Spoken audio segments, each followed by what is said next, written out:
Yeah, it is another episode of the Autumn Windbags. RJ Clifford, Juan Soto. Let's have some fun today. Loaded show. Bring some star power. Bruce Buffer, the UFC Octagon announcer, is going to join us. Also, Big the guns. announcer for Raiders home games. It was going to break a little news today Raiders as well. We had a really good interview with them.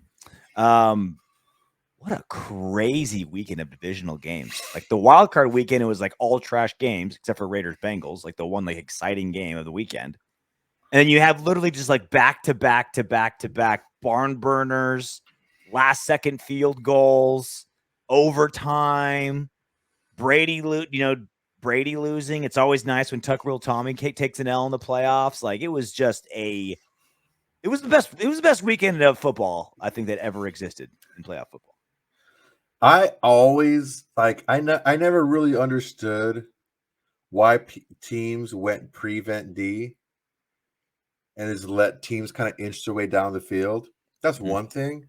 But then teams going all out blitz and like when you have when you're in the playoffs and you're deep in the playoffs, these quarterbacks know what to do with the blitz, and like these teams are all out blitzing and just leaving these one-on-one players out there, and these teams are just getting constantly burned on these cover zeros and shit, and these like all-out blitzes, and yeah, man, fucking Cooper Kupp getting behind the defense and burning the Bucks, and you got fucking the Niners Bills, just limping into wins, just like not scoring touchdowns, but winning. Fucking the Bucks getting their dicks kicked in, and the freaking Karen Rodgers getting his dick kicked in, and a lot of dicks getting kicked.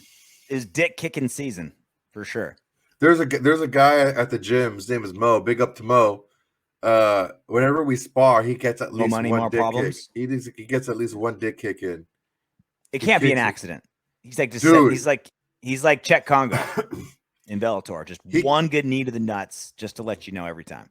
He kicked a chick today in the freaking snatch, and she's like, "Oh fuck!" And I'm like, "Oh yeah," she went down, and I'm like, "Oh shit!" And she's like, "Oh fuck!" And I'm like, "Oh crap!" And she's like, "Mo, you kicked me in the dick." She's gonna start wearing a cup to practice for the rest of her life. I don't know why anyone spars with him with no cup. Like you have to. A tie cup too. It's got to be a steel tie cup. No regular cup. It hurts you more than it hurts them. Yeah. Make sure you like, comment, and subscribe. That's the best way to keep yourself abreast of everything that we're doing here on the Autumn Windbags. A lot of cool stuff coming up. We're gonna do some live chats regularly. Now that there isn't actual football season where it's like, all right, going over the game, going over the next game, doing a post-game show. It's really like formulaic. You know what I mean? It's still fun. We're still doing new stuff, but it's just generally a formula. Now we're free to do all kinds of different stuff that we're going to be releasing as time goes by. We're going to upgrade our production a little bit. We're going to do some scheduled live chats. Get subscribed. No more missionary with the lights off. Okay, we're going to experiment a little bit here. Yeah, we're not just going to like poke it out of the hole in our boxers and just like kind of go. It's like, no, we're going to get weird. You know what I'm saying? We're going to leave the drapes open. You know what I'm saying? We're going to leave the lights on. Hello. We're going to make some noises. Are you an under the bridge or over the bridge guy? I don't know the reference. Teach me something. When you pee, are you like do you open the hole? Are you under the bridge, or you pull the underwear down over the bridge? Yeah, absolutely over. Yeah, my brother's an under the bridge guy. Like he spreads it and he sticks his dick. I don't know why he does that. Ask me this: when you go over the bridge, do the balls come with, or are you just dick? I'm all just dick. Me too. I don't understand the ball move, unless it's just like the fun of holding your own balls. Like it's an excuse, you know? Like you've been told ever since you're a little kid, stop playing with your balls. And you're like, no, I'm just taking a pee. Like, here's my excuse. All right, that's really, really graphic and great way to start today's show. I don't understand why you went there, but whatever. You're the one that wanted to talk bridges. Whoa, I said under the bridge. Whoa, are you going? I thought you were gonna go like you're gonna go like Golden Gate Bridge talk, and I was like, oh, it's going there, right? Okay. Question of the day. We're going to pin this question in the comments section. We're curious what you have to say. We'll address it in What Up Windbags in the next show. Simple question. Who should be the Raiders' next head coach? It has been a short search. It's been about 10 days. since the search has been on, roughly 10 days. We got to answer that one soon, though. I mean, it's getting to that time. Yeah, I mean, it's not. I mean, I think when football is still being played, it's not as imminent, right? When the playoffs are still happening, because we'll get to it in a second. But like D'Amico Ryan's, like he should be a candidate, but he's defensive coordinating for the Niners. Should he? I mean, that's the question, right? I mean, he's getting requested for interviews, but he's still coaching football, right? And the idea is if you're picking up defensive or offensive coordinators to be your new head coach, you kind of want him to be in the playoffs, right? You're not picking up the offensive coordinator for the Jets. You're not picking up the defensive coordinator for the Jaguars, right? You're picking up coordinators from the Chiefs and the Niners and the Bucks, like teams that are winning in the postseason. Like that's Jaguars. Who you want. So that's the question. I actually posted this question for all of y'all on YouTube in a poll. Ooh. The current candidates who you want to see as the Raiders head coach. So there's four coaches that have been either interviewed or are going to be interviewed by Mark Davis, and then a fifth wild card who's been tied through rumor and innuendo. Ooh, Todd Bowles getting no love, and that's Jim Harbaugh. So not surprising, name value scored big with our poll question of the five coaches: Rich Bisaccia, Jim Harbaugh, Gerard Mayo, D'Amico Ryans, and Todd Bowles. Jim Harbaugh got over half of all the votes, 56%. Rich Bisaccia, the current interim head coach, got 28%. And then a giant drop-off. Ryans at 7%, Bowles at 6%, Mayo at 3%. So according to Autumn Windbag viewers, they're going with the big Z. Like all these like random guys brought in, all these random coordinators brought in from other successful NFL teams. You guys don't care. You want just Jim Harbaugh, who's currently coaching at Michigan, and keeping Rich Bisaccia, the interim coach. Yeah, I mean, I guess we don't want a defensive coach. I mean, you're noticing a trend, right? Mayo, Ryans, and Bowles, all defensive coordinators, right? So those are the five guys. Rich Bisaccia, he was interviewed last week. Yeah. D'Amico Ryans, he's going to be interviewed after the NFC title game, probably after the Super Bowl if they go. Todd Bowles, he's going to be interviewed Thursday. As you're watching or listening to this, it might be today. And then Gerard Mayo was interviewed on Tuesday. So a couple of things. Rich Bisaccia, it really felt like the tea leaves kind of read, and like the beat writers kind of gave the idea that when he was interviewed last week, it was more like an exit interview. It's like, all right, we'll do this courtesy. Hey, you took us to the playoffs. You're a member of the family. The players love you. You know, we'll give you your shot. It was kind of like a token interview. It's like, well, you know, go ahead. Like. Yeah, like, go ahead, young man. Like, yeah, we'll bring you in. Just it's like when you're 9 and your dad like sits you on your lap to drive the car, and he's like pushing the pedals and like holding the steering wheel at the bottom. It's like, oh, good job, son. You're driving, right? Mm-hmm. It's like the kind of vibe that it gave. But after the interview, the narrative completely did a 180. It was like, now he may be taken, considered seriously as an actual candidate and not just kind of given this token interview to be nice. One of the things that you have to take a look at is all of the different candidates that are being asked to interview after Bisaccia interviewed. Mm-hmm. Now, if you have these candidates that are being asked to interview before Bisaccia interviews, that's one thing.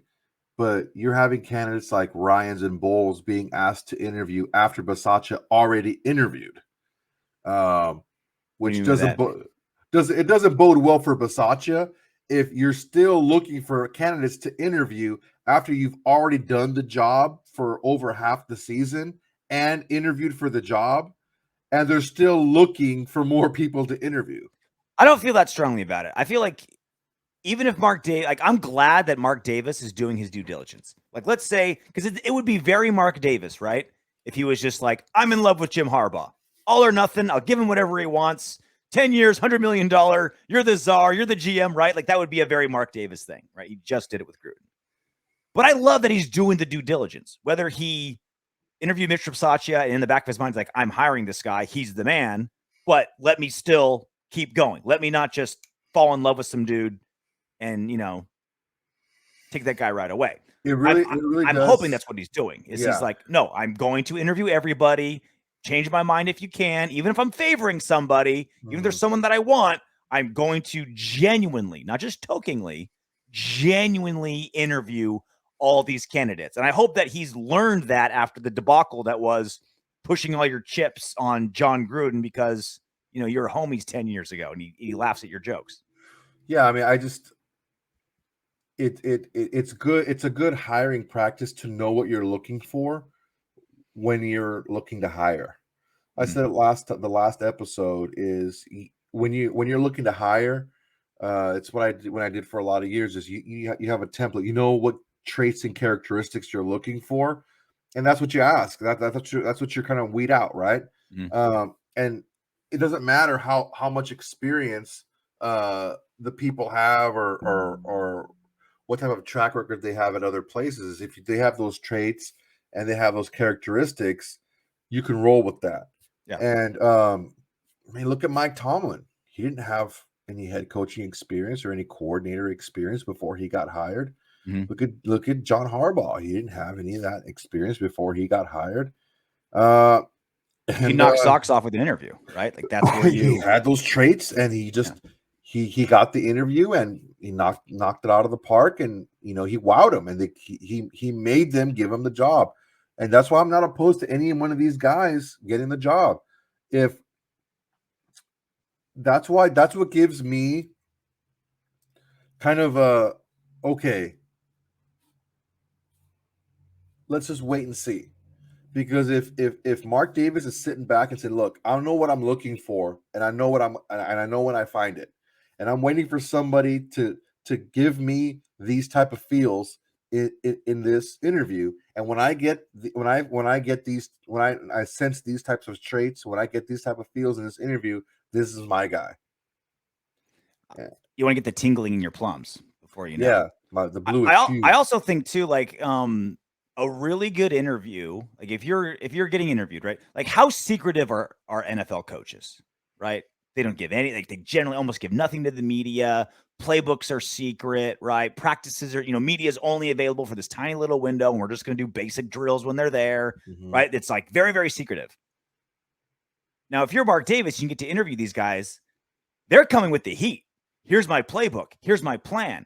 Here's who's gonna be my defensive coordinator, my offensive coordinator. Here's what I'm gonna change. Here's what we do in San Francisco. Here's what we do in New England that I want to do here. Here's I'm not gonna give you all the secrets, but you're gonna give something, right? You're trying to get that job, and your equity in this negotiation is here's what I'm bringing to the table. I could talk all day long. I'm a leader. I can speak in abstracts all day long. It's not gonna get you anywhere, right? You want to be like, here's what I'm going to do on day one specifically.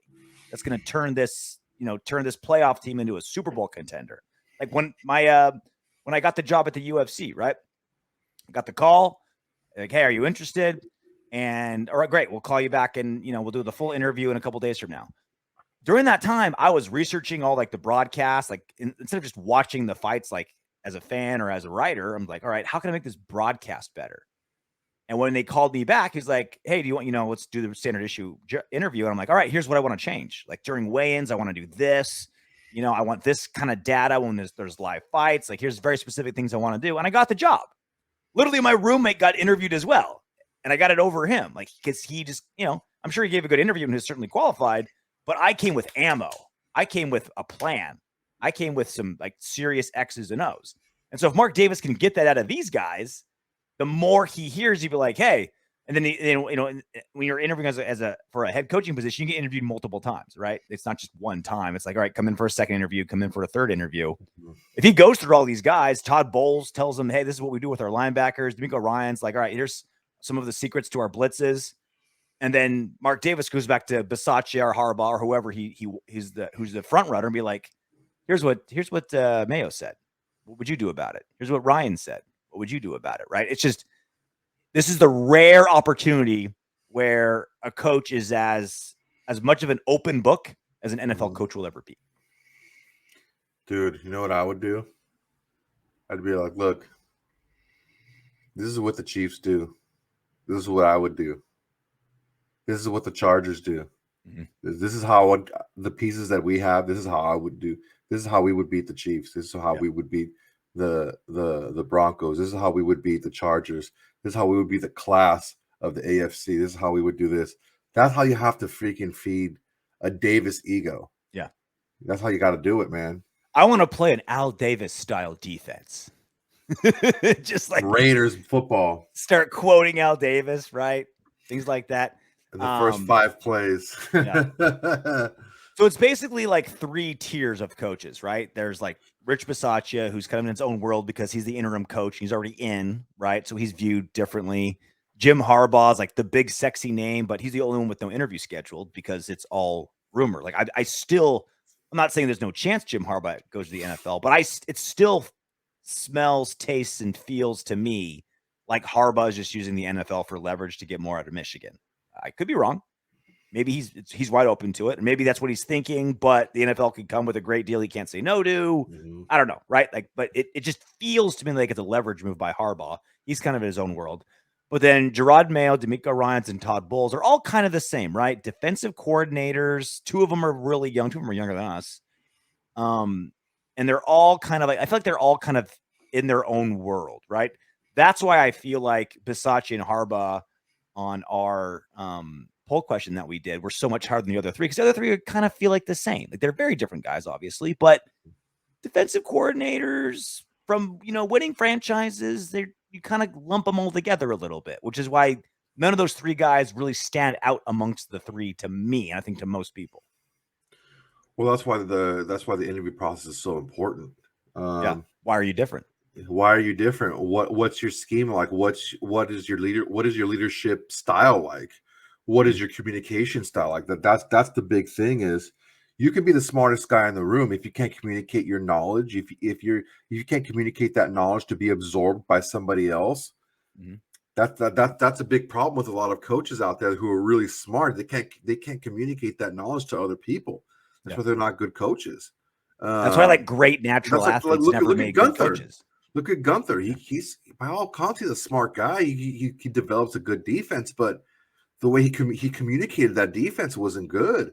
So the guys were lost. I mean, he gets jobs at different places, but being a DC just wasn't for him.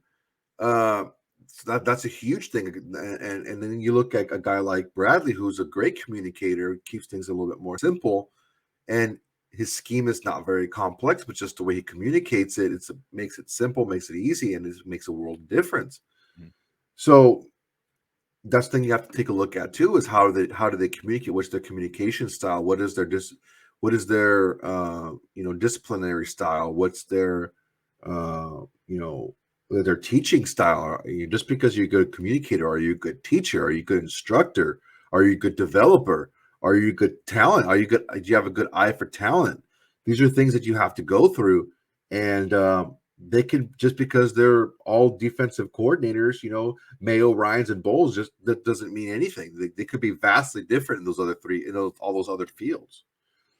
So for each of those 5 head coaching candidates, and again, 2 have been interviewed, 2 are about to be interviewed, and then Harbaugh's kind of a wild card, but he's been tied to it, so we'll include him in here. There's basically 5 headliner, 5 contenders for head coach. And so what we did is we came up with what is the number 1 question Mark Davis should ask each guy, right? Each new coaching candidate, 1 question. For Rich Bisaccia, we said, what have you done to prove you can take your own team to the playoffs?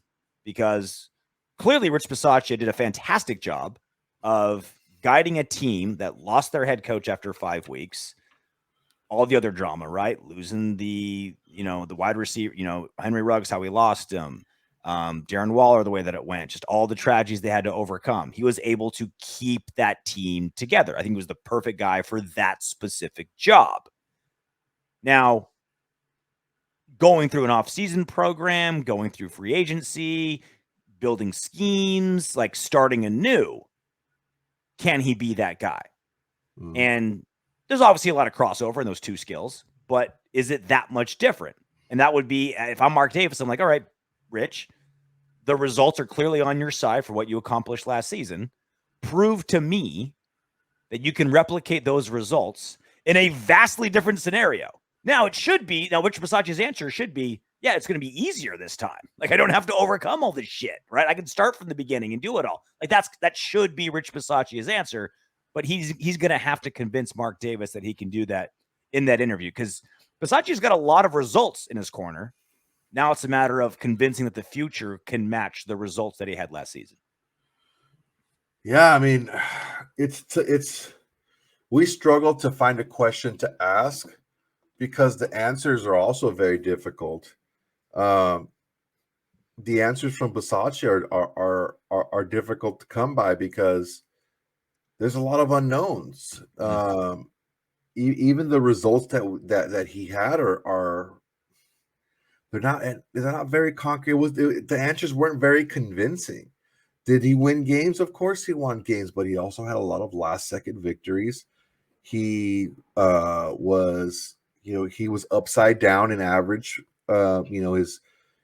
His coach teams scored 21.5 points per game, but gave up 26.5 points per game. He had the worst point differential for any team that made the playoffs ever in NFL history.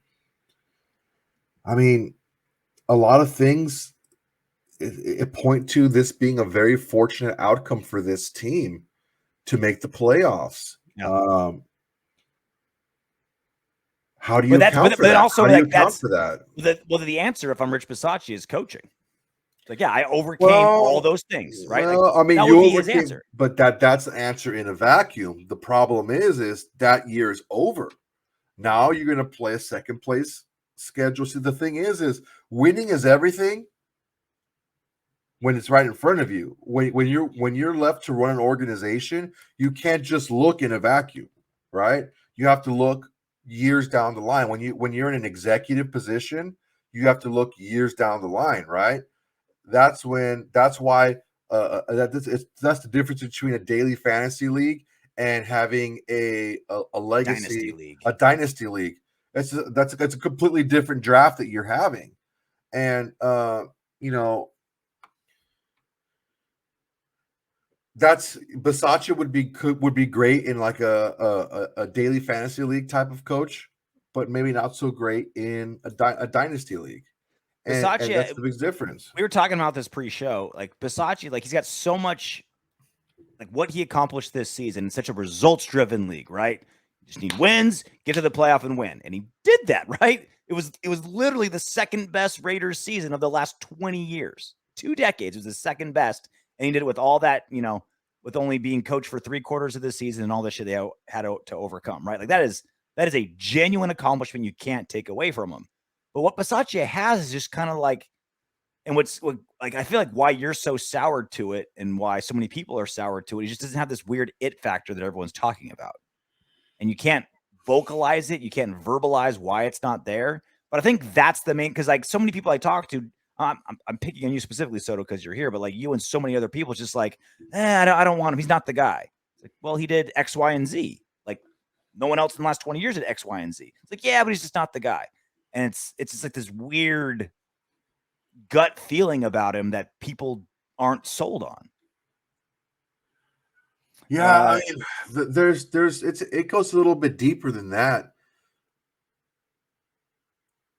There's a lot of peripheral stats that project out further than just this season that you have to take a look at that don't look good for him. And you take a look at a lot of other things, like things that we'll never know, right? A lot of the questions that he was asked, specifically like offensive and defensive questions, that he just didn't answer during press conferences. That didn't look good. But again, I'm fine with that. Like, you don't want to give detailed defensive and offensive answers in press conferences. The thing is, but the problem is with that is these aren't things that are asked beforehand. These are questions that are asked like, hey, this happened in the game that just played. What was your thought process? It's not like the coaches aren't going to be able to pick that up in film. Like, you can still answer the question, but well, I the think way you fell he backwards into I think you fell into the actual problem here. It's not his answers at press conferences. It's he's not an offensive coordinator. He's not a defensive coordinator. Special teams guy. Like, do you want a special teams guy as your head coach? Like, it's almost always a guy from offense or a guy from defense. It's very rare it's a guy that like can't take over either part of it. Not that it's impossible, it's just very rare, right? And I think that's also a big part of why Rich Bisaccia maybe never got a head coaching job before, is he never wowed as an OC or a DC. Move on. Jim Harbaugh. So this is again still kind of a not pipe dream. There's a lot of smoke. I don't know if there's enough fire. No interview scheduled.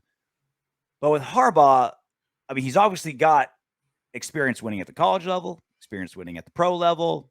He's that rock star that we're all rumored that Mark Davis is going to get. Big name, right? Brothers in the NFL. But my question would be this. Can you guarantee that Vic Fangio comes with you? Because Vic Fangio is going to be the most highest sought after defensive coordinator now that he's been fired from the Broncos. He's probably, there's a good chance he'll be the highest paid coordinator in NFL football. Really good chance because he's proved it. His defenses have been shut down everybody no matter where he goes. And him and Harbaugh go way back. And I'm wondering, like, getting Harbaugh for Fangio maybe by itself a good enough reason to hire Jim Harbaugh, let alone Jim Harbaugh's success at multiple levels and those khakis. Oh, yeah, definitely the khakis. I mean, it's definitely something that needs to be asked. I mean, that's a question you should ask all the guys is, what are you going to build? Like what? Because the thing is look, I'd argue almost half of a head coach's success, more than half, is who are your offensive and defensive coordinators and the rest of your coaches. Not even that. Yeah, like it's not just offensive defensive coordinators. It's what's your staff going to look like, because that's what does the majority of your instruction is your hands-on instruction, because you're going to lay out the schematics of it, but who's going to really implement the day-to-day nuts and bolts of your game plan, as far as how you want it to be structured, how you want it to be laid out, is going to be your position coaches. So what kind of staff are you going to put together and where you're going to pull them from? And that's going to be, and that's why very important. It's such a big question for Bisaccia, because he's not a hands like John Gruden, the offensive coordinator, was just like there to hold a clipboard, right? Like Olsen was just there as an offensive coordinator just to like be Gruden's assistant, right? It's not Bisaccia. Bisaccia's going to need coordinators like that, right? And I think with Harbaugh, I mean, no matter where Fangio goes, he better be 100% in charge of that defense. He's proven that he's that big of a baller there. Gerard Mayo, he was interviewed Tuesday. He is currently the Pats defensive coordinator, was a linebacker for the Patriots for a while. Really young guy, like mid-30s, and he's already being considered by a couple teams as a potential head coach. So my question would be, why are you responsible for the Patriots' defensive success? Because we all know Bill Belichick is very similar to how Gruden is with the offense. Bill Belichick is with the defense. Bill Belichick is hands-on with that defense, and he's, defensive background. When he was under Parcells, that Giants defense was amazing. That was all Belichick.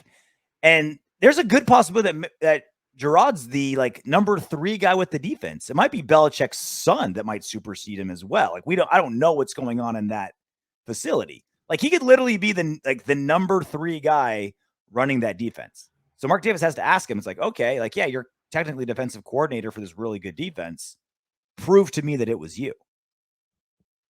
Well, yeah, I mean, that's the question everyone wants to know. I mean, they had a great defense before he was even there. So I think in that respect, he has to pull the Mike Tomlin and just wow him with his leadership and wow him with his intangibles, because it's not going to be his X's and O's as far as defensively, because, I mean, it's Belichick. Belichick's the defensive coordinator there. He could also, but so maybe the way he would convince it is all right, I can't take credit for the Belichick's defense, but I can replicate it. I know the way he thinks. I know the way he works. I know how the defense is run. I played linebacker for him. I was defensive coordinator for him. Like that, I think that would be his answer. Is I'm not going to try to take credit for Belichick, but I can replicate it. And so many other teams have tried to replicate the Patriot way and just haven't been able to do it. So he's got an uphill battle to me in convincing Mark Davis he's the guy. D'Amico Ryans, not interviewed yet, likely not until won't be until the playoffs are over. He's got the NFC title game coming up. He has been tied to the Vikings. He's already been interviewed by the Vikings. My question would be, if I'm Mark Davis to D'Amico Ryans, how can you convince me you didn't just take over for an already great defense? Because it's only his first year, defensive coordinator. Well, yeah, I mean, the defense, again, it's very similar to Gerard Mayo, except the defensive coordinator is not there anymore. Mm-hmm. But it's a lot of the same cast of characters, they're running the same exact scheme.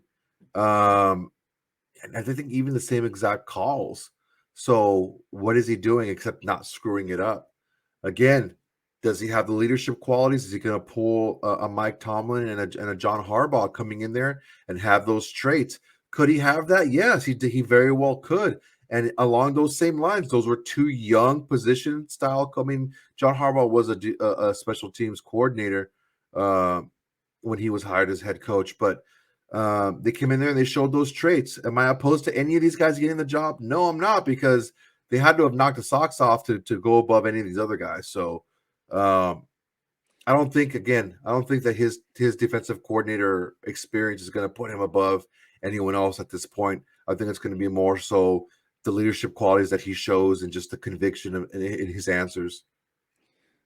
I also get a very big, this sounds like a repeat of Paul Guenther a little bit. Like, remember Paul Guenther took over for an already really good defense and then got the credit for it, and then turned out to be, as we all learned, a shit defensive coordinator. Yeah. This would kind of and it's not fair to Ryans. It's definitely not fair to him to compare him, but it just has that same feel. Like Ryans just took over for an already good defense, gets the credit for it, gets a gig, and then we realize he sucks. That's how bad Guenther is. He's poisoned me to people that aren't even around him. That's how bad his poison spreads. Come on, man. Like a fart that just takes over multiple floors. Last one, Todd Bowles. He'll be interviewed on Thursday, maybe today, maybe yesterday, depending on when you're listening. He's he's already been interviewed by the Vikings. And my question to him would be can you get this squad to play your style of defense? Because a Bowles style difference is almost exactly opposite of Gus Bradley. Gus Bradley blitzes less than any other squad. Todd Bowles blitzes more than almost any other squad. Gus Bradley is take away the deep play conservative, and keep everything in front of you. Bowles is attack, attack, attack. Instead of making the tackle on a quick slant, go for the ball and go for the pick. Instead of, just a good steady pass rush, it's blitz everybody and get his ass. He's a high risk, high reward guy. I don't know if you can turn a squad of guys and have them do a complete 180 and change the style of defense. Convince me, Todd, that this defense can do this 180 that you're going to have them do. Yeah, that's a good question, man. And it's not an easy defense to coach. It's not an easy defense to have. It's not a defense that's conducive to having a lot of young players, which is what we have. Mm-hmm. It's a very dynamic defense. You need a lot of dynamic players, but we just happen to have dynamic players on our defense. I think that the players that we have can handle it if you coach them up, and it's going to take a lot of discipline and a lot of hard coaching. Are some of the players that we have not going to fit in that style of defense? Yeah, unfortunately, yeah. Casey Hayward is one. I think that it wouldn't fit in a Todd Bowles defense. And we'll just have to see. I mean, I wouldn't, if I'm a Todd Bowles, I would try to talk up my ability and try to parallel players. Like when I got to the Bucks, this player was like this player, and look, he's flourishing in this system. Mm-hmm. I saw this player like this guy. Look at how we're using him. I would parallel as many players as I could with the Raiders, who you have over in Tampa, and how they're flourishing in that system because that defense is pretty damn good. So those are the 5 coaches. Those are the 5 questions we'd asked. And what I'm worried about is it's just going to be Mark Davis just like picking somebody because they ordered the same thing at Hooters. It just feels like that's what Mark Davis would do. You know, like the first guy to like kiss his ass just right. Like, all right, let's say at the same time our favorite movie, and they like wait for Davis to say like Rocky 3. Rocky 3. Oh my God. Oh, we have this. Oh, what are the odds? Wow, that's so crazy. Just like this pure like kiss up. And I think he'll buy it. That's what I'm worried about. Oh boy, don't say that, man. You're making me nervous. You're making me really nervous right now. Hey, you know Mark Davis as well as as well as I do. Not well, just kind of what we've seen. Maybe he's learned his lesson, right? Maybe he learned the lesson through John Gruden, and he's seeing the error because everyone looks at him as Mark Davis is like some goober. Oh, it's just. I never said that. I never said that. I didn't say you did. I'm just saying so many people do. It's like, oh, the haircut and the weird outfits, and he just got the job because he got the team because his dad did. But it's like, dude, he's done some pretty good. He did some pretty smart stuff, like getting $750 million for the stadium, moving the team. Like, those were no small feats, right? So he's capable of some things. Now, is he capable of not falling in love with the wrong coach? Is the next question. So that's the question of the day. Who should be the Raiders' next head coach? Leave in the comments section below. So I've been banging the drum of how great this rookie team has been. And it's not, it's no rocket science decision, right? It's not a crazy observation with just how good this rookie class has been. I think just because Alex Leatherwood's been so bad that he's given everyone a bad rap. Yeah, right. But it's just not true. I mean, this rookie class has been great. And they've been forced to play a lot more than most rookie classes because of injuries or guys not playing well or, high-priced free agents that we brought in. They got taken over. But this rookie class is something really special. And it's ironic because it's the rookie class that Mike Mayock got fired after doing, and he getting fired after the best class he ever drafted, which is very ironic, but it's the reality of the situation. So let's go over our rookies, how they performed rounds 1 through 7, and we'll just go through them and grade them all. First one, the most disappointing one of all, Alex Leatherwood. All right, so Alex Leatherwood, she's a D minus grade, and I think that's kind of generous. So he passed. It's like Tommy Boy. I got a D plus. I passed. I passed. A lot of guys go to college for 7 years. Yeah, they're called doctors. They're not just giving away D pluses these days. Just handing them out like hoe cakes. All right, so D minus grade. Look, I wasn't thrilled from the freaking day one. You can go back to our post-draft freaking episode. I wasn't thrilled about this fucking thing. Like, I never wanted this dude. I just didn't like him. I didn't like him. I didn't like his face. I didn't like his face. I didn't like his breath. None of that shit. D minus is very, very optimistic with me. We're a passing league, all right? He was slightly above average in run blocking. That's the best thing that we can say about you is in one statistic, you were slightly above average. That's the best thing we can say about your ass. In a position we didn't draft you to be in. Yes, in a position that we're in which you were not drafted. So let's take a look at this. You were moved to right guard because you stink. That's why you were right guard. Get it? Right guard. See what I did there? We were going to switch you to Mitchum, but instead we switched you to right guard. Boom. I'm a Mitchum man myself. I use the sandalwood stuff that I got. It's really good. It's like a sandalwood scent. It's masculine. So we moved to right guard in week 6. He still allowed 10 more pressures than any other guard, even though he was moved there in week 6.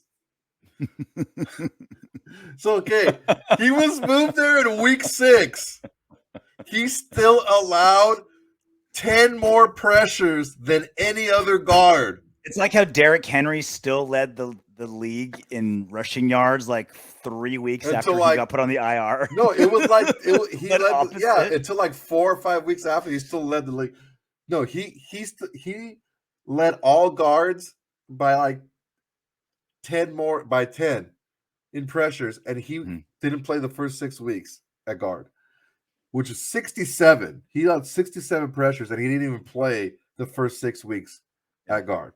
Okay, he allowed the second most sacks at guard, 8. And PFF graded him the 4th worst pass blocking efficiency rate. 4th worst. Yeah. And PFF rated him slightly above average run blocking efficiency, 64.4. And that's not even counting his penalties. Like penalty after penalty he also after was false start penalty. He was he had the most pre-snap penalties in the NFL. Also the most pre-snap penalties of offensive linemen, and the most penalties overall of offensive linemen. So you put all that together, and look, he just didn't have a good season. I can understand it like this if you're tough. You get beat a lot or whatever, but at least you don't make penalties, right?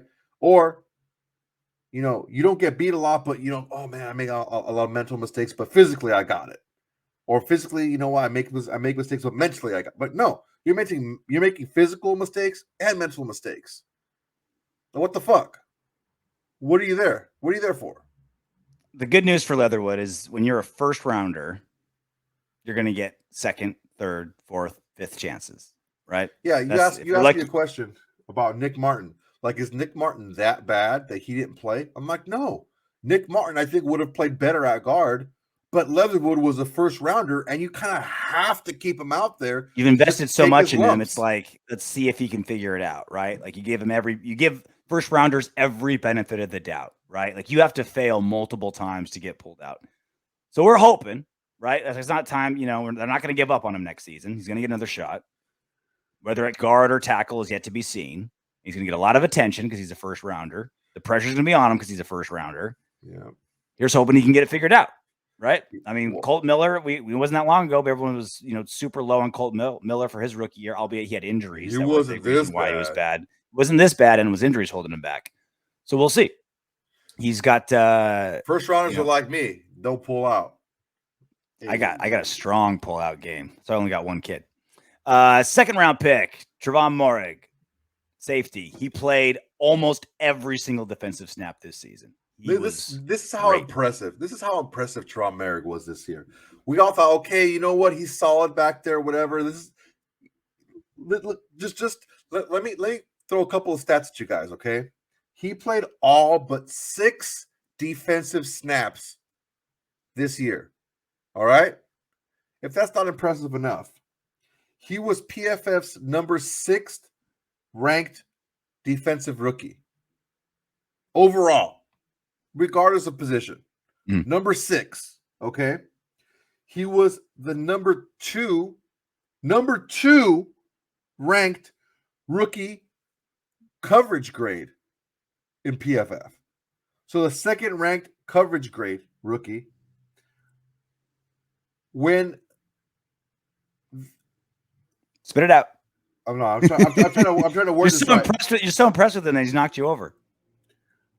When Trevon Moehrig's man that he was covering was thrown to for the entire season, this is the stark contrast between Trevon Moehrig and Jonathan Abram. This is like a season to a game.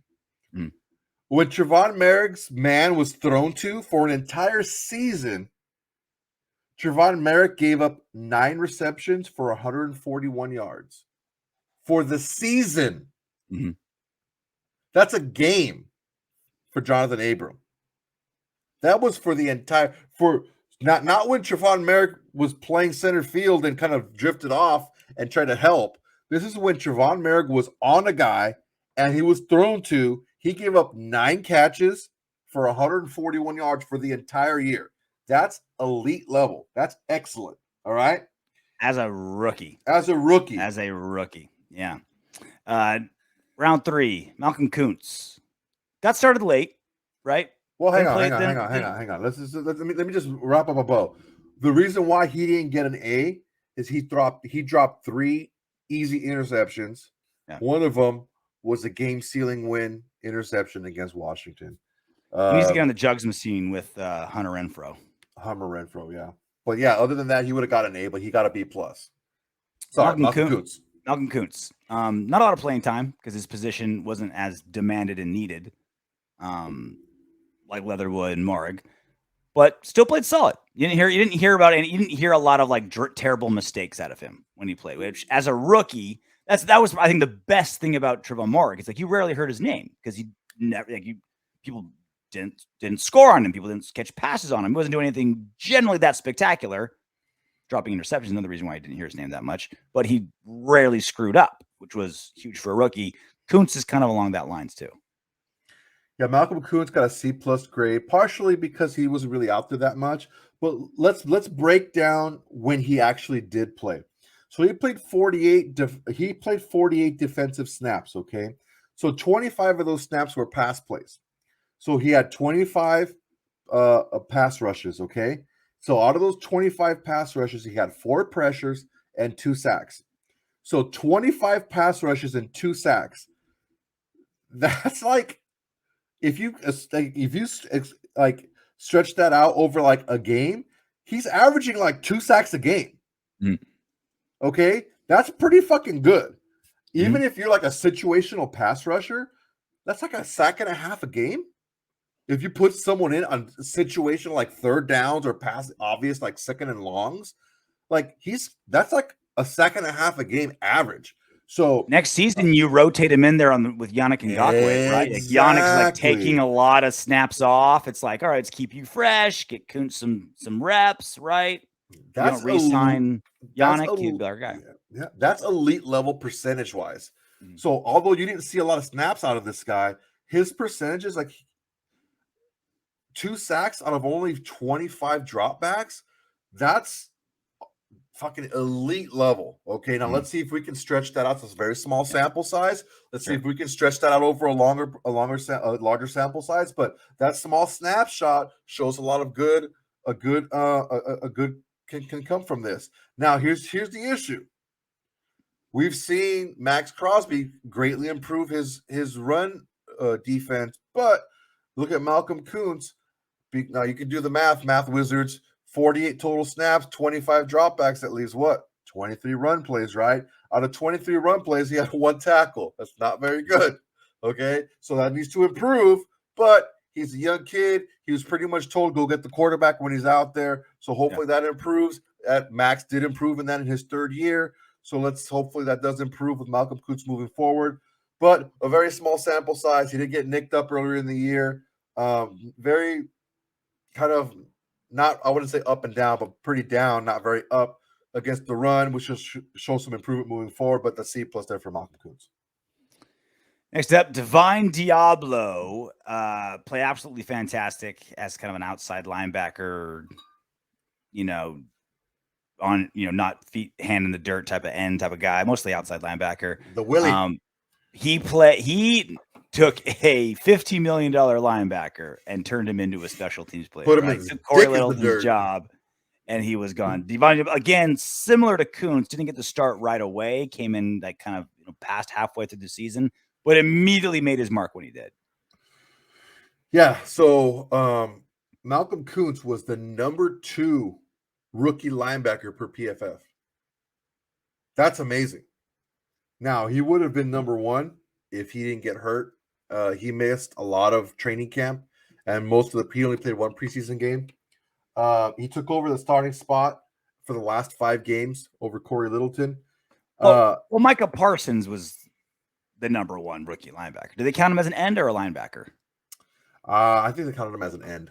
Okay, that makes sense. An edge player, yeah. Because Micah Parsons was the best rookie, whatever position. They play a 3-4, so he was basically an end. Yeah. So in his last 5 games, He started off a little shaky against the pass. In his last 5 games, Divine Diablo averaged just 24 receiving yards. That's pretty fucking good. Not bad. And had he not gotten hurt earlier in the year, he would have gotten an A as a grade. He played amazing. He was a steadying influence. He didn't let a lot of the big time tight ends in the league shake him. He was covering backs. He was covering tight ends. He was covering wide receivers coming across the middle. The game wasn't big for him. He was there. He was a leader. He was calling people out. I don't have no problem with anything that he said. Moving on, another defensive player. Noticing a theme here: defense, defense, defense, defense, defense. Tyree Gillespie didn't play a lot. Injured, didn't play till the very end, till later on in the season. Filled in when he had to. But again, you never really heard of him making drastic errors all that often, which for a rookie is a pretty good accomplishment. Yeah, Tyree Gillespie got an incomplete. He only played 13 defensive snaps. Injured most of the year. I mean, just unfortunate little nagging injuries. He had a groin injury. He had an abdominal injury. Again, 13 defensive snaps, but he did receive almost a 73 PFF special teams grade, so he did contribute a lot in special teams. Hopefully, we get to see a lot of more of him at safety in the years moving forward. Hoping that it's not a red flag, these injury issues that will continue. Yeah, that groin and abdominal injury were kind of related, so hopefully that's just a kind of a one-time thing that we don't have to see going forward. Groin bones connected to your abdominal bone. Nate Hobbs, this was the big breakout rookie star for the Raiders this year. Played absolutely off the wall. He was playing great. He wasn't like the surprise late. He was the surprise immediately. In preseason, you're like, oh shit, this guy can ball. Slot receiver that can tackle, that can cover, good vision, good locker room guy. I mean, this was one of the best value picks that Mike Mayock, like he's right up there, potentially, right? Just his rookie season, but right up there with like Hunter Renfrow, Max Crosby, Nate Hobbs is like late round gems, that like potential all-star dude. Yeah, Nate Hobbs received an A. He was the number 4 overall ranked rookie defender per PFF. Led all first-year cornerbacks by over 10 grade points. So he was by far the best corner in the entire rookie class. Like head and above the best rookie corner. So we got by far the best corner in the entire draft. Yep. So good job on us, and we got him in the 5th motherfucking round. So Count good it. job for us. He finished. No, listen to this. He finished in the top 10 among all corners, rookie or not, with 23 defensive stops and allowed just 1 touchdown in coverage all year. That's it. So he can blitz, and he can tackle, and he could tackle, he's a tough cover. He was a top 10 corner. So we have a top 10 corner in the entire league. We have a top 10 rookie. We have the top rookie corner. He's a top 10 corner. We have a centerpiece of a defense on our team. Let's keep him under control. Let's put a governor on his car so he can't go that fast. Jesus. Let's just hopefully he can keep his head on straight. Yeah, let's pay off the bouncers at Dre's to like not let him go. Like as soon as he shows up, it is like the bat signal goes off to somebody at the Raiders facility. Something. Tell him to get his act together. And then finally, holding up at the very end, Jimmy Morrissey. When you draft that late, you often, sometimes they don't make the squad. He got cut. Houston picked him up. Nothing there for Morrissey. Yeah. So that's our rookie class. Alex Leatherwood, Trevon Moehrig, Malcolm Kuntz, Divine Diablo, Tyree Gillespie, Nate Hobbs, Jimmy Morrissey. Sweet names. Just good names. Like you want to like hate Leatherwood because he played so bad, but Alex Good Leatherwood, names. good name. Divine name. Diablo. That sounds like a boss in a video game you have to fight. Divine comedy. Divine Diablo. Trevon Moehrig, good one. Malcolm Kuntz. Yeah. This Diablo. sounds like the names of a bunch of guys that are going to be in a Nate high school Hobbs. movie. Calvin Yeah. Hobbs. I Good like his name. names. Good fucking names. Another really cool name, a little alliteration, Bruce Buffer. Bruce motherfucking Veteran voice Buffer. of the Octagon and calling the Raider home games. Yeah. Joins us next. Here's Three-time world champion, Las Vegas Raiders.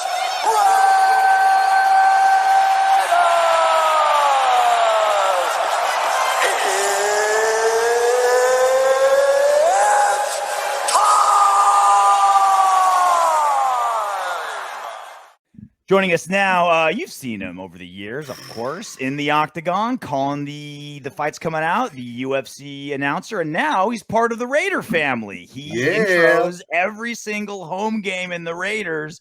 Bruce Buffer, the Buff Man on the Autumn Windbags. How you doing, Bruce? Yeah. Hey, I'm doing great, guys. RJ, long time. We've known each other. Great to see you. Juan, we've been around the block a couple times. Great to see you too, my friend. Yeah, man. Bruce, that very first Monday Night Football game of the season, Baltimore Ravens in town. I had no clue that you were doing the announcing. I thought I had my finger on the pulse of all your gigs. I had no clue. And I go and it's like I start hearing the announcing, like, oh, that kind of sounds like Buffer. And you keep going, like, oh, that's cool. They got Bruce Buffer to like record an intro.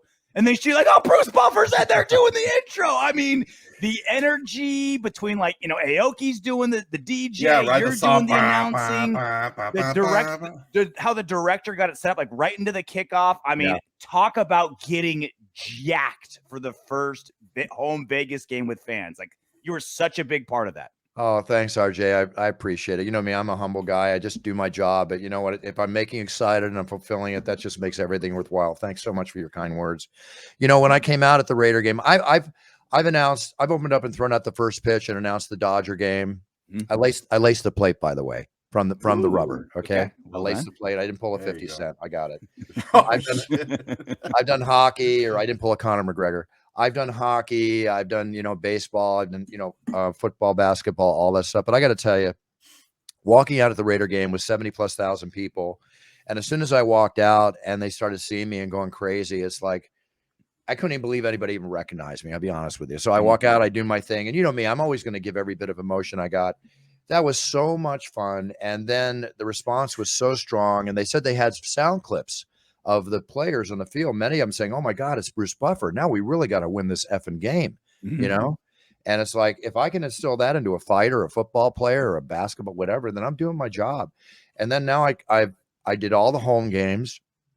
The best one I did was the last one, which was an amazing game. my God, they were going wild. Yeah. Oh my God. The games this year have just been unbelievable. The Kansas City game last weekend was the greatest game I think I've ever seen. But it's such an honor being with the Raiders. And then when the fact they made the playoffs, teams are very superstitious, right? So if they didn't make the playoffs, I might not have been called back for next year. But I've gotten the word that I'm on the team. Nice. The NFL contacted me after that very first game. And their key entertainment people were at the game. And they talked to me, and I'll make the announcement now. I kind of got to keep it a secret, but I don't mind saying it. But I'm going to be announcing the Pro Bowl. Hey, awesome. Yeah. Bruce brings the heat. I'm bringing the heat. And wait till you see the production they have for the opening of the Pro Bowl with me. It's awesome. But you know where I really want to be? The Super Bowl. The Soupy, right? And it's in LA. It's in LA where you live, right? I know. I don't want to say anything before it happens. Let me just say there's a sliver of a chance. Okay. But let me tell you that you will see me. I'm going to predict that I will be out at the Super Bowl in the next 2 or 3 seasons. Beautiful. I've had the Super Bowl commercial, but I haven't been on the Super Bowl, right? But here's what I would love to do. I would love my brother and I to do it together. Yeah. Right? Like dueling? Like one team, one game, boom, boom, boom, dueling. Wow, that would be great. Well, I mean, not dueling. You know, I'm going to blow him out of the water. No, I'm just kidding. Oh, shit. don't kid. Shots fired early. Hash my passion, Michael. No, I was kidding. No, it's all good. He's the greatest of all time. Like somebody said, Michael's like a fine bottle of Bordeaux, and I'm like a shot of Puncher's Chance. Puncher's Chance. There it is. Fine, Bruce Buffer bourbon. Hey, what time is it? 4:40, right? Yeah. I just came out with my 12-year, my 12-year version, right? We call it the Distance. Can you see that? I get it. Get it? I get it. Little play on words there. We only had 2,000 cases, which we sold out in 3 weeks. Is that Well, we've won 6 gold medals, 3 for taste, 3 for design of the bottle. And the Bourbon Spectator called us the finest sipping bourbon amongst 4 others at the $30 range in America today. So we're now considered one of the fastest selling, but we are the highest rated craft distilled bourbon in America. I am so proud of this, guys. Wow. Nice. So if I may, That's awesome. right Oh, now please. it's 4:40. It's go time. I'm toasting the boys. That's the best part about that Puncher's Chance bourbon is you don't have to wait till 5 o'clock. You can drink it whenever. It's called Puncher's Chance. So there's for your viewers. You can get it. Go to Beautiful. puncherschance.com, order it, whatever. It's in Vegas, in California, Costco, Bevmo, Safeway, Albertson, you name it. It's cranking. I'm just going to show Conor McGregor how to do it the proper way. Okay. There we go. Get in the Windbags. Nice. Little taste. But kudos to Conor and his company. They did a great job.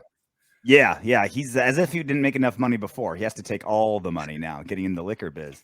So Bruce, Bruce, I want to know what goes into the coat selection, because that is like top shelf. We talk about liquor, that the coat selection is top shelf. I will tell you first, I forgot to say cheers, gentlemen. I'm sorry. Salud. Oh, to you. All the best to you in 2022. You too, buddy. Likewise. I started getting I've always dressed sharp because I always tell everybody when announcers write me, and I announce every one of them, I try to help them. The biggest thing I tell announcers is don't copy. Okay. Learn from others. But if you want to be known for what you do, be original. So take it all, juxtapose it, but create your own style. My brother, Michael Buffer, legendary, came out. He created that whole image with his James Bond image in the clothes. I'm like Lululemon. I'm a surfer, bathing suit by day, but I love tuxedos. I love fine suits. So I used to be with David August, who makes the suits for a lot of UFC guys, Stallone and others. He did a great job, but I met these incredible tailors called My King and Bay. If you go on Instagram or the web, just go to @MyKingandBay. And they're out of Toronto. They'll bake and ship everywhere in the United States. They are amazing. So what they do is we get together, and it's been about 5 or 6 years now. And my closet I've got about 60, 80 of, jackets and tuxedos back there. When I wear it, I put it to the back of the row so it works its way forward. Maybe you'll see me wear it twice in a year at best. So anyway, we sit down and we get raw jacquard silk, which is very hard to get some of these patterns. So they only can get enough to make one jacket. So every jacket I wear is one of a kind. And inside is all special, labeling the UFC 270 or whatever, and who's fighting, and a great interior. And when we can make a second jacket, we've auctioned off like 3 or 4 times, and they've sold for $8,000 to $10,000. Wow. It's crazy. So I'm a big collector of memorabilia, sports, guns and artifacts, antique weaponry, and movie posters. Like the poster behind me is the original Dr. No. I love collectibles, and I know how to do well investment-wise in collectibles. So I know how to create a collectible market. So my cards I hold in my hand, I've only auctioned off about 13 shows worth. They've sold for as much as $4,200 for one card. On the average, they sell about 200. The jackets, I'm not going to plan on selling them. I'm holding on to them. There's a lot that can be done with them, and I just love them. I walk in the closet and I'll look at all these jackets, and it's like it brings back a memory of each show. It's unreal. So to answer your question, Juan, we sit down and we go through different designs. Like that design I wore last weekend, that gold design was specifically made. I mean, it was the new year. It was the first pay-per-view of the year. And I thought it was a bang-up job with that jacket. And it was just so beautifully comfortable. So they'll make them. You'll see me wear a new jacket pretty much for every pay-per-view this year. I'll probably have about 20 new jackets or complete tuxedo outfits over the year. And that's it. So we sit back and, we choose. And it's funny is I never consider myself like a fashionista. And the UK Sun, and they called me the fashionista, and I made like the Star and the New York Times. And I got to tell you guys, I sit back and I laugh my ass off at this. Okay. It cracks me up. But if that's what you want to call me, so be it. Whatever. Soto, I don't know if you're still in the same place, Buffer. This was over 10 years ago when we came over with Tap Out Magazine. Oh, at the beach? Yeah, at the beach. Yeah, at South Bay. There's this whole upstairs. It's his office, collectibles, and every single toy, video game, punching bag, like all the stuff that they've licensed. It's like a fandom like Disneyland up there / museum, like all these antique guns, all the toys he's done. It was just like this whole, like you could like you could charge admission just to like tour the top that top floor of your office. Nice. Hey, you know what? It's something to talk about when friends come over, or that first or second date comes over. It gives you a lot of conversation, you know, and it's ongoing. I walk through thank you so much, RJ. I walk through my house and I never get tired, you know, because of all the artwork and everything. But to answer your question, RJ, no, I sold and moved to my dream home up by the beach nearby in Playa del Rey. I don't want to give any addresses away or anything like that. Yeah, what's the exact address, please?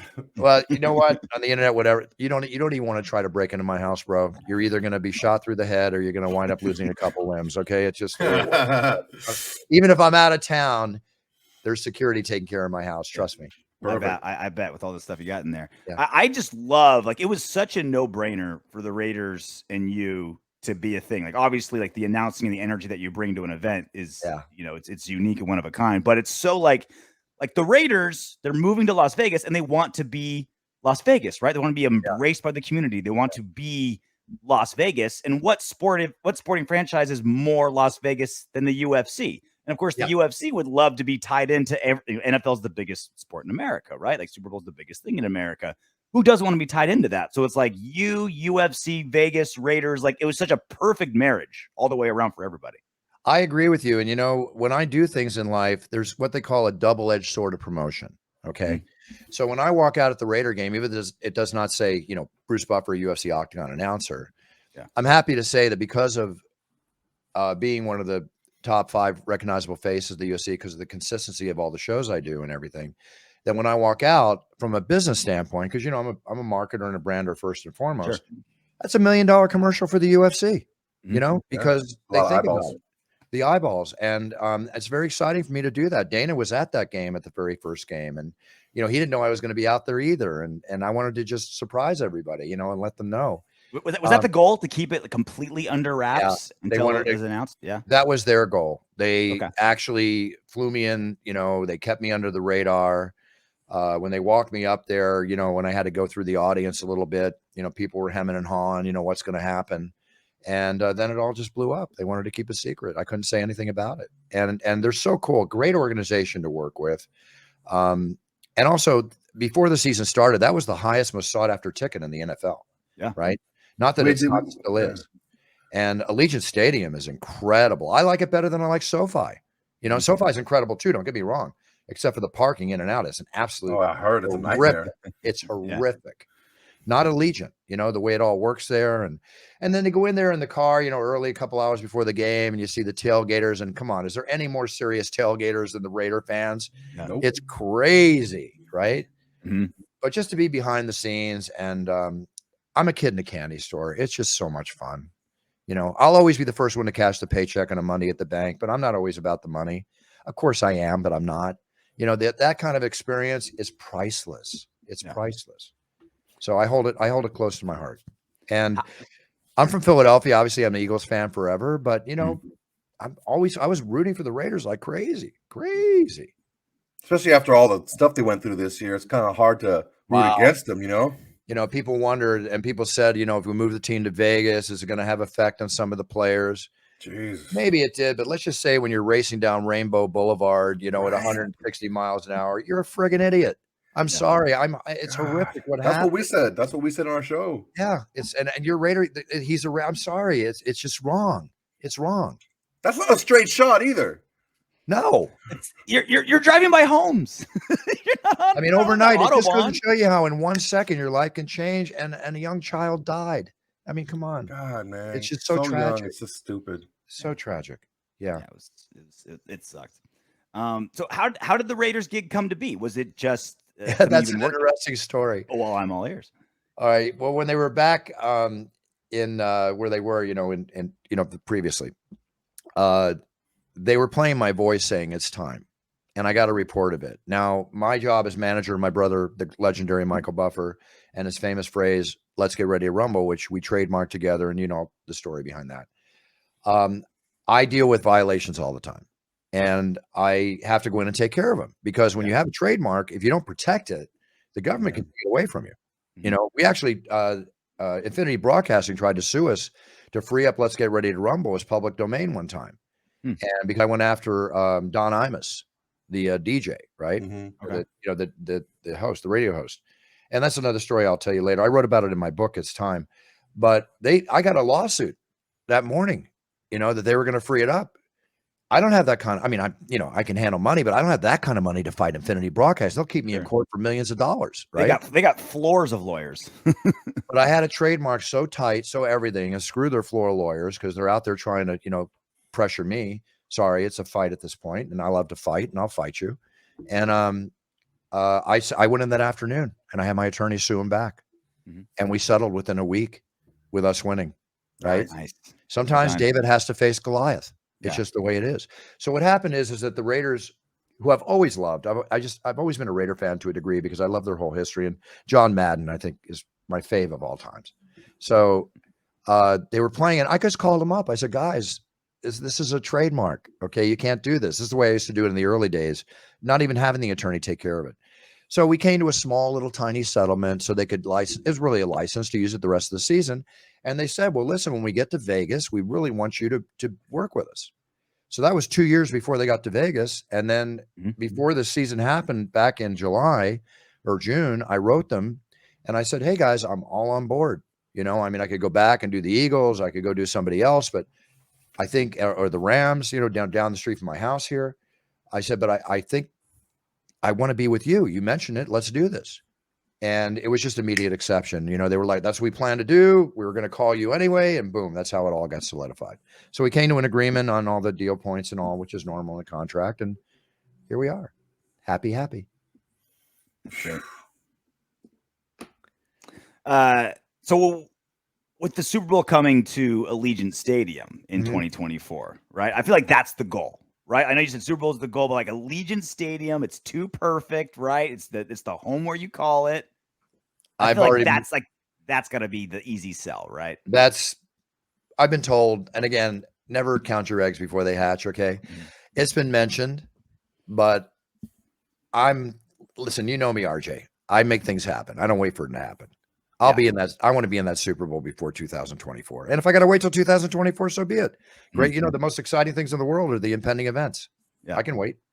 Who do you negotiate with to do that? Is it like you're just hitting up Roger Goodell himself? Is there like a marketing person? Like what's that process like? The Raiders take care, and the Raiders are in control of all their home games. Okay. Yeah. So even if the Super Bowl is at Allegiant, the Raiders can't make that call.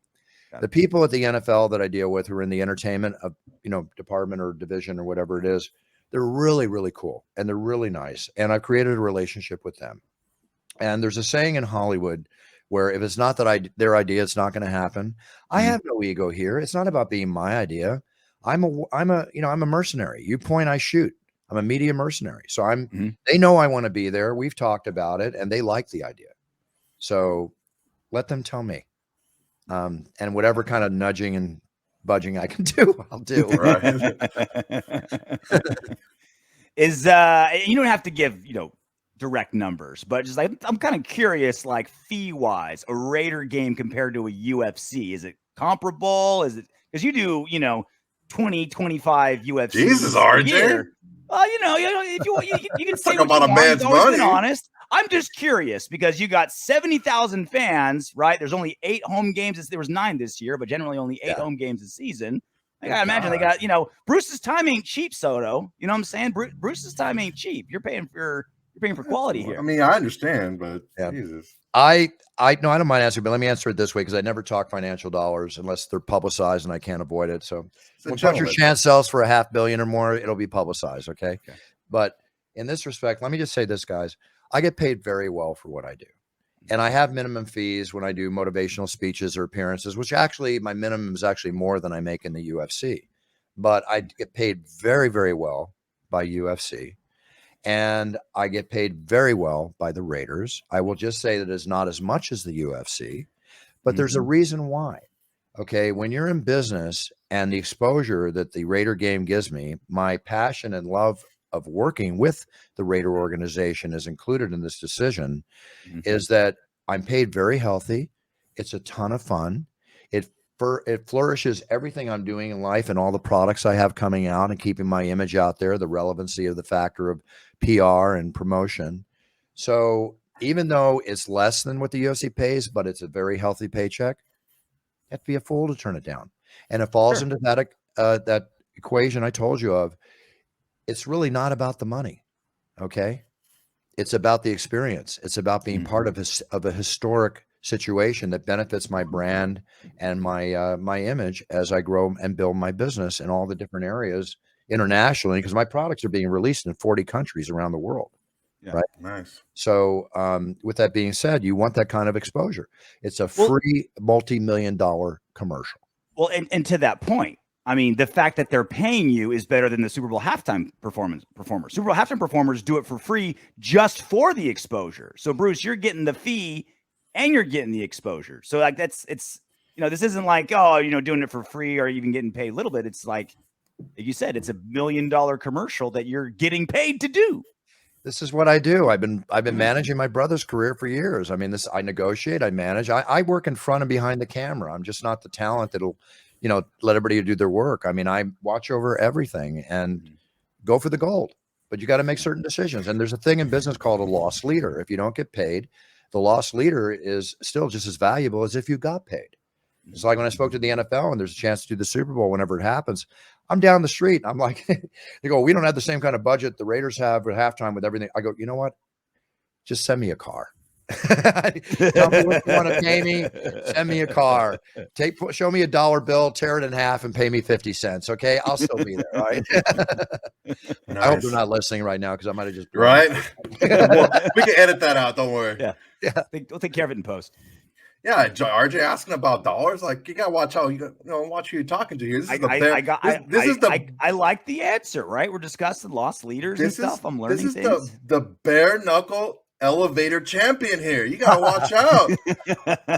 See, this is Soto's segue. He was like death before you came on. He's like, can I ask him about the? I'm not deathly afraid, Bruce. Yeah, he was pretty intimidated, Bruce. I was like, I'm not deathly afraid. Look, nurse your way into it, Bruce. We have mutual friends.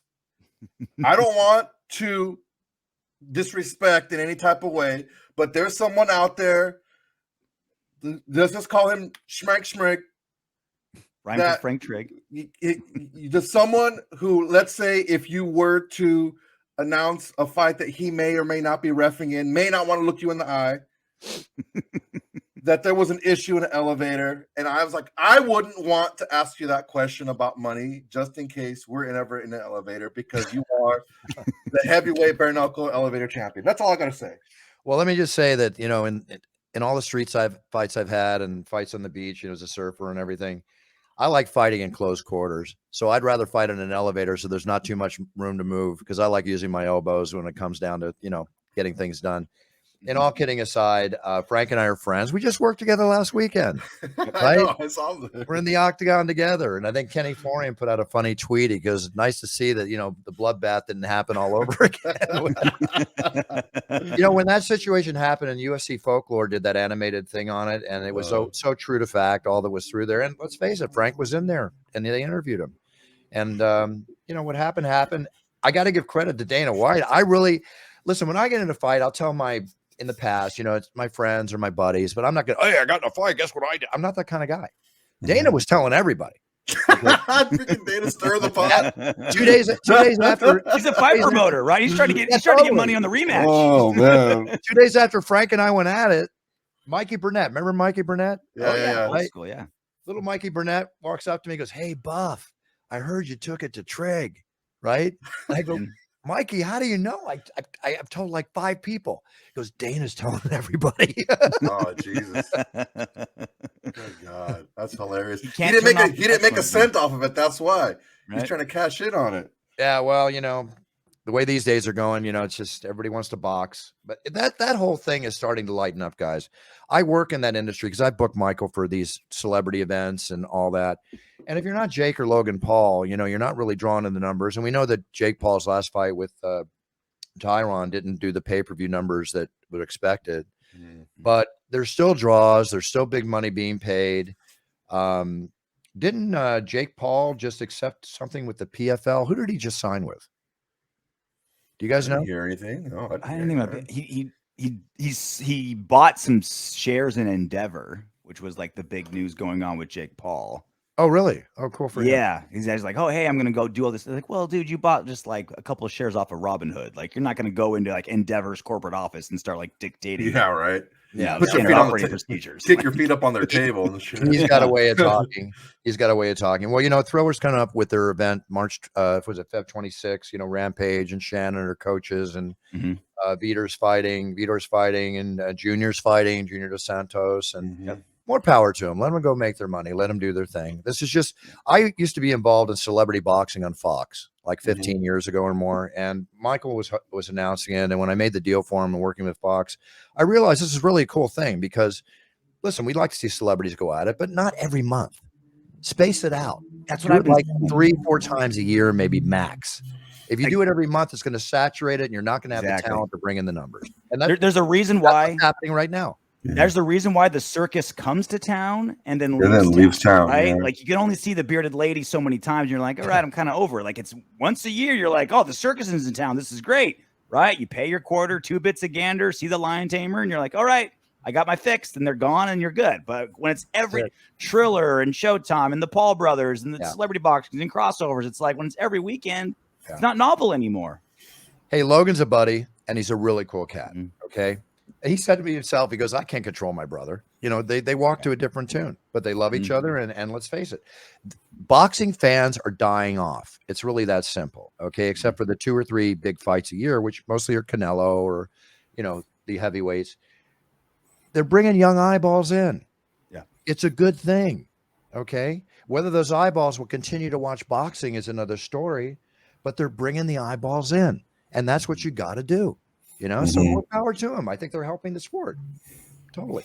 Yeah, I don't think I've never thought they're hurting the sport by any means. It's just, it's just like the interest wanes off if you don't change something up. Either like you go legit and fight someone really, really good, or you take some time off and do something weird after. It's just, I can only see the bearded lady so many times, Soto. Then I'm like, all right. Dude, speaking of that, like celebrity boxing, that Danny Bonaducci face. You guys remember that when he was just yeah, I was there. Oh man, I wanted to fight somebody when I saw that. Yeah. Give it to Bonaducci credit, man. He's willing to throw down. He went out there. He was ready to go. Yeah, he walks the walk. Of all the events that you've worked, not just UFC, but like every gig you've had over the last few decades, like what was the one that was the weirdest? Like a celebrity boxing or a crossover, or I don't know, anything you call, even corporate event. Was there something you were just like, what am I doing here? I hope this check clears. Get paid before you go, okay? If you're really I'm not getting in the car until it's in my bank account, and then I'll head to the airport. I predetermine and get all the information ahead of time, and I pick and choose for my brother and myself the events that we do. I turn down a lot of events, and I've turned down some crazy events, but I've not really appeared at anything except for like the old days when I would do like fights in cowboy bars, where there'd be better fights in the bar than are happening in the ring that I was in, or we do it in a ring and it's an MMA fight. I remember I did one with Frank Shamrock in Arizona one time, and the guys are falling out of the ring, and then big brawl happens at the end, or we get rained out, or there's just all those kind of instances. But I've been invited to do some underground stuff and some pretty crazy stuff, and you gotta just choose and pick and choose what's right. I'm a classy guy. I try to be classy. I try, again, to be a role model to my sphere of influence. I don't want to do anything that's going to taint that. The closest thing you'll get to that is last week on my podcast, I had the Penthouse Pet of the Year, who's a big adult movie star on the show, and my co-host Sammy Phillips, who I've had my sex and relationship show with for years. And we get a little crazy out of character there a little bit, but it's all in jest. It's all in fun. That's it. I don't want to do anything to taint my image, because that's not, RJ, you know me. That's not who I am, I feel you. So you've got Puncher's Chance. You've got obviously all your UFC gigs that you're doing. The Raiders. Can I tell you what? I'm going to interrupt one thing. Sorry. Oh. One of the cool things I did was I did an introduction of Jesus Christ fighting the devil, right? For a big church organization. The ultimate throwdown, right? And that wasn't really weird. It was kind of really cool, but it's like, you got 10,000 church members and everybody going crazy. And it was all like, that kind of thing. That was pretty different. Weighing in at 6'4", 2 eons old, the devil. Anyway, I'm Oh, sorry wow. to interrupt you. No, Please. yeah, I was just wondering what else, we saw your puncher's chance. We know about your commentating gigs. I know you've always got at least 17 things going right now. We go 3 hours going on your business stuff, but Yeah. what else are you working on? Well, the big thing coming out now is I have the most natural vitamin infused power energy drink in the world. Okay. There's nothing like this. There's no sugar. There's no that crap taurine that's in all the others. No offense, Monster and Red Bull, but it's you shouldn't drink that every day to the level, 2-3 cans a day. You can drink this multiple cans every day. I've even shown this to Jeff Nowitzki, the head of USADA. He loves it, right? And we made this for athletes. I did a soft launch in the UK over the last few months, and it's coming to America in March. By March, it'll be on Amazon. It'll be released in 40 countries around the world. If you can see it, look on the back here. Got my mug on it. Oh, there he is. Yeah, Right? it is. The handsome guy. It's time. This is going to be in everywhere, the Hudson stores and the airports to the stores, you name it. And I'm going to follow it up with about 50 nutritional products over the next year, all natural, the best that possibly can be made. Nice. And I've been working on this for 2 years, and wow. this is my favorite. So, not my favorite. This is just a big thing. And this will be again in 40 countries, followed by my own line of cologne, the It's Time cologne, and toiletry line. So eventually there'll be a series of products there, from body wash, deodorant, shampoo, facial wash, moisturizer, all the stuff. I was manscaping in my 20s before manscaping ever came out. Yeah. And I've always been big on grooming myself, because I always felt the girls are taking care of themselves for me. I want to take care of myself for them. And hint, hint, guys, that's a little knowledge from, 64-year-old me. Think about it. Take care of yourself, right? Take care of that gooch, RJ. Done. What's that? Yeah. No. Take care of that gooch, RJ. You got to take care of that that taint. So anyway, you'll be able to wake up and shampoo and wash with It's Time this and It's Time that, and you need a little energy during the day, little It's Time that, you need a little drink during the night, little puncher's chance that, and then you go to millions.co and you talk to all your athletes and you can buy merchandise. So these are all the projects that I'm working on now. I don't mean to throw it out so quickly, but if you follow me on Instagram, Bruce Buffer UFC, you'll hear all the announcements made. Well, there it is. Soto, you can take a shower with Bruce in the morning. You can wake up with Bruce with the energy drink, get drunk with Bruce at night, and watch you on TV announcing fights. Announcing fights, never ending. Fights, Raider games, man. That's like the perfect friend right there. I try to be a good friend to all my friends. And also during COVID, strangely enough, tragically, with a lot of businesses losing business, my business increased 300-400% in the virtual reality world. I mean, the videos, whether it's the cameos I do, which I do an absolute ton of, or you go to brucebuffer.com and you order business videos or weddings and all that stuff. And my partner, Kristen, and I, we're just constantly busier than busy with that. But it's very fulfilling because we don't charge a lot of money compared to what I've been offered. I will try to make it affordable. Partial proceeds go to animal, children, and military charities. You're going to pay it forward and give it back. Nice. But that whole business has absolutely exploded like a OnlyFans site. There it is. Yeah, coming full circle. Bruce, you're always so generous with your time. Glad you can come on. It was so awesome. I've known you for decades, but now in the UFC, now you're in my Raiders world as well. It's like I can't get away from you, nor what I want to. Bruce, this has been awesome. Thanks so much for coming on. We appreciate it. Oh, thanks, guys. I really appreciate it too. And again, I just wish you all the best. Stay safe. It's no joke out there what's going on. Got to stay safe. You too. I've just been actually partially quarantined just being at the event last Saturday. I mean, I was probably a COVID haven there, even though I was masked up. But aside from all the negative, the positive thing is let's have a great year. And my simple theory in life is to help everybody around me be healthy, happy, and prosperous. And then I know it'll come back to me. That's the way I entered work. That's the way I entered the octagon. That's the way I wake up in the morning. And that's that unselfish attitude that has proven very healthy for me. And be honest. Be honest. Unless you play me in poker, I will lie to my teeth. I'll be in Vegas, by the way. Clubs. Where I do my liars. What's poker tables and strip clubs. That's where I do my lies. The last time I was at a strip club about 5 years ago, then I see the phones coming out and it's like, no, this isn't fun anymore. Yeah. So that's why I chose never to be famous, Bruce. So I can go where I want, not have you know what? I'm not a big fan of the word celebrity, but I love it in Vegas. I don't have to stand in line. That's the one thing I really, really love. But you know what? I treat everybody equal. Just don't try to announce against me. I'll kick your ass. Yeah, right. Announcing Poker, announcing against, and an elevator. That's the Elevator. places Don't you do can it. actually Don't do Got it. Don't try. This has been great, Bruce. Thanks so much for coming on. Thanks, Thank you. guys. Take care. All the best. Big cheers and no fears forever, and warrior spirit forever. Thank you so much. Amen. Thank you. Thank you so much, Bruce. That was fantastic. Breaking a little news on the Autumn Windbags. How Dude, about we are that? breaking some shit. Yeah. Yay, us. You ready to do some What Up Windbags? Oh, you know it. Hell yeah. Bill Benoit. We really need to sign 2 big-time wide receivers, a good cornerback and safety, and pick up good defensive tackles. Oh, is that all? Is that it? I mean, he's not wrong, right? I feel like a true number 1 wide receiver, another really good wide receiver. I would think, like, who are we keeping from our receiver core for next season? Renfro, Edwards. Deshaun's probably gone. I mean, Zay's good to have for depth because he knows, but really, we're going to need a true number 1 and another true number 2. Seriously.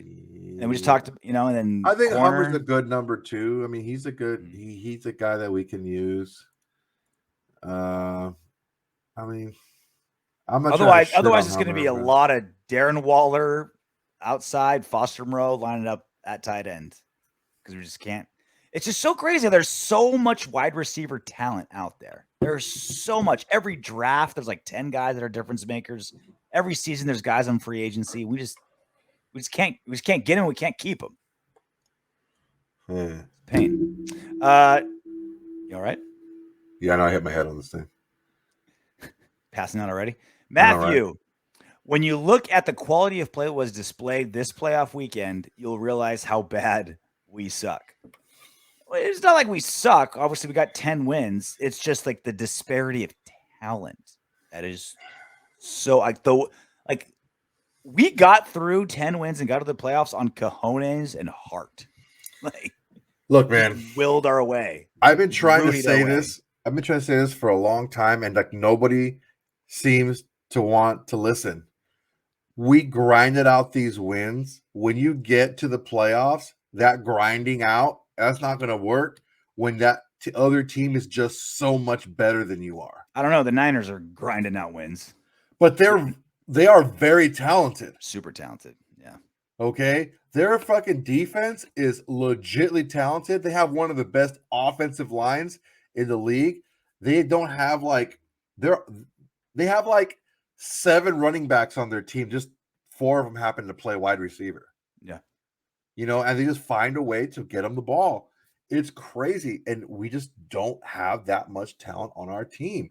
And when you take a look at a game like the Bills and the Chiefs, and you look at what we have at quarterback, and you're like, dude, our quarterback can't do that.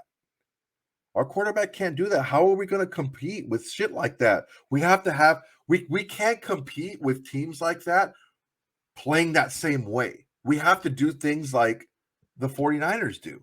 We can't play that same way and expect to keep up. Look at the 2 times that we played the Chiefs this year trying to play that same way. We got blown the fuck out. We can't play that same football, man. And I don't know, man. I'm not trying to be all doom and gloom and shit. Yeah, you are. This is the fucking problem, RJ. I'm trying to fucking speak truth here, and everyone's like, "Why is this guy even fucking on a Raiders podcast? All he does is talk shit on the Raiders. All he does is fucking talk shit." You are pretty negative. I'm fucking talking truth. I'm are talking like a fucking guy that knows goddamn football. Yeah, we won 10 games. Whoop-de-fucking-do. Next year, when we play a second fucking place schedule, and this year when we had 6 last possession wins, it's going to be a different fucking story unless a lot of shit changes. Now, we're going to have a new GM and a new head coach, so a lot of shit is going to change, so we'll see how that goes. You're the kind of guy that's going to, if you won the lottery, I would never hear the end of how much you had to pay in taxes. Like, you'll just find you would the never worst hear from me in again. Everything. You would never. No, I would. I would. You text me about how shitty it is that you have to pay taxes from your yacht in the Bahamas. Like, oh Ugh. man, this is such bullshit. I can't believe this. I would text you how 24% capital gains. how Ugh, much shittier this God. supermodel is licking my balls than the yesterday's supermodel Right? was. These hookers all want tips. Oh my God, my life is so hard. This is so terrible. That would be you. God damn it. Mark Connor. Mayock is taking the fall, and I don't like this. We even made the playoffs. I guarantee Mayock wasn't to blame for all the failed first rounders. I wonder. Mark Mayock, is that you? Well, this is the thing. I've been Wait. thinking about this. Is Mark Connor? Is Connor Mark Mayock's middle name? Is that Mark Connor Mayock? Is that him? This is Burner. He's on the windbag trying to say like, oh man, I'd hire him right away. That's his ass. I've been thinking about this. The Raiders, like preseason, right? Before the season started, what was all the talk? I didn't know if I bought it all, but like all the talk was, man, they better go to the playoffs or heads are going to roll. They better do something big or heads going to roll. Someone's going to be the scapegoat. And everyone's saying, all right, Mayock was going to be the scapegoat, right? Because Gruden's not going anywhere, 10-year contract. Apparently, he did go somewhere the only way that he could. But the more I thought, it was like, Gruden could have been the scapegoat. Like if they're looking for a scapegoat, it's Gruden. He's already gone. Just blame everything on him. He doesn't care. He doesn't have a say. And he's already gone. Like, there's no need for a scapegoat. You don't need to artificially manufacture a scapegoat for the Raiders' problems this season. Because you could just always point to Gruden. And honestly, it probably was. He was the final decision maker on everything in that building. Everything, any mistake Mayock may or did not make, Gruden had to sign off on it. Right? He's responsible for, like the CEO of a company. He's responsible for everything good and bad that happens from the vice presidents to the janitor. Right? Everything that happened in that building from GM, offensive coordinator to the secretary, that was on Gruden. So this is why I truly feel that Mayock did do a poor job and Mark Davis knew it because he got fired. Because there wasn't a need for a scapegoat. You could just blame it on Gruden. Yeah, bottom line. Bottom line, Mark Mayock was never the GM. So why give him a job that he never had? Plain and simple. He's the head of like scouting analysis. He was never the GM. Why are you going to give him a job that he never had in the first place? That's fucking ridiculous. Well, he could have been promoted to it, and I would have been curious to see how. Why though? Why? Out of curiosity? You're running a fucking NFL franchise. Why will you give him a job that he never had in the first place? Just like you said, he has no experience dealing with contracts. He has no experience dealing with any type of like, and you know this. He was a free agency. But that's my point. Like but guys come from somewhere and they prove that they can do the rest, right? Like everyone either comes from being from the scouting department or the legal department or player personnel or something like that. Not him. And he did it. Well, he did it as a TV scout, essentially, right? Like that was his role. So again, I think it was, because he got fired, I'm backing Mark Davis. But before that, I was like, all right, let's see what this guy's got. Yeah, right? But the thing is that's that flippant attitude that you're trying to get away from. You're trying to get away from that mom and pop mentality. And the thing is look, that's kind of like the mentality you're trying to get away from is this guy's been around here a while. Let's see what he can do. Dude, you're wasting seasons of players that are on your team that are good. You just had a really good draft class. You don't want to waste a year on a guy that hasn't really shown you that he can do the job. Why would you do that? But that's the thing is, could he have? Like that was we were always debating all the last 3 years was, all right, these terrible first rounders, is that Gruden or Mayock? But he didn't do it. He was never the GM. Know. No, we don't know. Mark Davis does. And again, that's why I back this. All right, because Mark Davis fired him, it led me to believe it's like, okay, it was probably Mayock. Before that information, I was like, was it Mayock or wasn't it? And then Mark Davis fired him and said, all right, they don't need a scapegoat, right? They don't need to fire somebody to like keep the seas calm, And it was like, okay, that's what told me it was Mayock. Before that information, I was like, I'd like to see how he does. Mark Davis firing him, like, okay, that settled it. Mike Mayock, I will say this. Your daughter is Ugh. Good sperm, Mac. Great sperm. I don't know about your GMing. Good seed. Good seed. All right, that's it for us. Some new things coming up. We're going to start doing a weekly live chat. We've done live chats, but it's always kind of just been like here or there. We'll still do random ones when news breaks. We'll be on here to talk about it. Big things happen. We'll be here to talk about it. We're going to do a regular one too. So it's not always just like an emergency press conference. It's all right. Let's shoot the shit. Let's talk to our fellow windbags. We'll have that coming on. We're going to start being more guest heavy like we were today with Bruce Buffer. Now that it's in the off season, we're going to talk to celebs. We're going to talk to writers. We're going to talk to analysts, other Raider fans, stuff like that. So keep your eyes peeled for slight changes in the off season compared to the regular season. Still the same show, just better in some ways. Still the same hosts. Sorry, same hosts. Yeah, Sorry. yeah. Still the Yeah. beat of the same drum, little different two-step. That's all. But until then, knock on wood if you're with me.